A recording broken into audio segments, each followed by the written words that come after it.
Mga katrops, welcome back ulit sa aking channel, Sports React PH. At ngayon nga ay pag-uusapan natin ang lumabas na trade ni DeMar DeRozan papunta sa Golden State Warriors.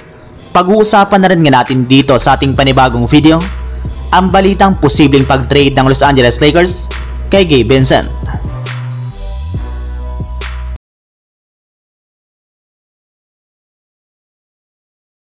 Sa unang pagkakataon nga po mga katrops, simula ng pumanaw ang assistant coach ng Golden State Warriors, ay nakuha na rin naman nga po nila kahapon ang kanilang unang panalo laban sa koponan ng Atlanta Hawks. Salamat sa neta lang 25 points nila Stephen Curry at Jonathan Kuminga at ang nakuha 24 points ni Klay Thompson. Kaya dahil nga po dyan ay umangat na rin naman nga po sa 19 wins at 22 losses ang kanilang kasalukuyang record sa standings ng Western Conference. Pero sa kabila nga po niyan ay patuloy pa rin nga po ang pagsilabasan ng mga trade rumors ngayon patungkol sa kanilang kupunan. At isa na nga po dyan ay ang sinasabing pagkuha ng Golden State Warriors kay DeMar DeRozan at Jevon Carter mula sa Chicago Bulls gamit ang kanilang trade package na binubuo nila Chris Paul, Moses Moody, isang future first round pick at 2 second round pick. Sa ganyang paraan nga po ay may sasaayos na ng Warriors ang kanilang lineup since magkakaroon na nga po sila ng at least isang scorer na makakatulong kay Stephen Curry.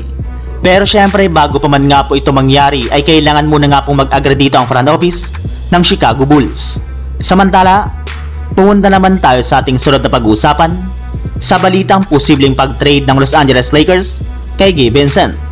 Simula nga po mga katrops nang lumabas ang balita na balak nga na po ng Lakers na i-trade ang kanilang mga players na sina Austin Reeves, Rui Hachimura at D'Angelo Russell, ay marami na nga po ditong mga fans ang tumutol since hindi nga na po sila dapat ipamigay sa ibang team, gayong malaki para naman nga na po ang iniaambag nilang tatlo sa kanilang kupunan. Pero kung hindi sila gagamitin nga po ni Rob Pelinka, ay wala rin naman nga po magagawang move o trade ang Lakers sa trade market.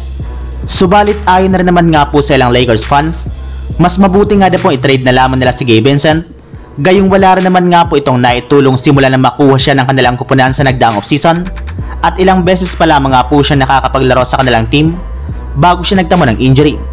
Ngunit ayon rin naman nga po sa ibinulgar na balita ng isang NBA insider, imposible rin naman nga na po na ma-trade ang Lakers si Gabe Vincent since kasalukuyan na rin naman nga po itong may tinatamong injury sa kanyang tuhod at wala rin naman nga pong ibang kupunan ang may interes sa pagkuha sa kanya ngayong season, kaya wala nga pong ibang choice ang Lakers kundi panatilihin ito sa kanilang lineup.